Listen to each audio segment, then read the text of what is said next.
এটা আজব ঘটনা। জীয়ৰীৰ হত্যাৰ গোচৰত কাৰাগাৰত আছিল পিতৃ, কিন্তু 9 বছৰ পিছত জীৱিত অৱস্থাত উভতি আহিল কন্যা।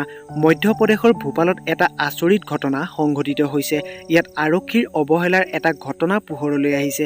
দৰাচলতে এজন পিতৃ আৰু তেওঁৰ ভাতৃয়ে জীয়ৰীৰ হত্যাৰ বাবে ভূপালত মৃত্যুদণ্ড ভোগ কৰি আছে। ইফালে যিজনী ছোৱালীৰ দেউতাক আৰু ভাতৃয়ে হত্যাকাণ্ডটোত শাস্তি ভোগ কৰি আছে, তেওঁ এতিয়া নিজৰ ঘৰলৈ উভতি আহিছে। ছোৱালীজনী জীৱিত অৱস্থাত ঘৰলৈ অহাৰ পিছত এতিয়া আৰক্ষীৰ কাৰ্যকলাপক লৈ প্ৰশ্ন উত্থাপিত হৈছে, কাৰণ আৰক্ষীয়ে এটা কংকালক ভুক্তভোগী বুলি বৰ্ণনা কৰিছিল। এই গোটেই ঘটনাটো মধ্যপ্ৰদেশৰ ছিন্দৱাড়া জিলাৰ চিংগুৰিত সংঘটিত হৈছিল।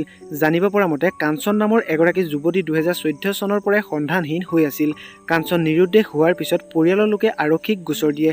ঘটনাক লৈ আৰক্ষীয়ে তদন্ত আৰম্ভ কৰে। 2 বছৰ তদন্ত কৰি আৰক্ষীয়ে কাঞ্চনৰ ঘৰৰ ওচৰতে এটা নৰকংকাল উদ্ধাৰ কৰে আৰু ইয়াক কাঞ্চনৰ কংকাল বুলি বৰ্ণনা কৰিছিল।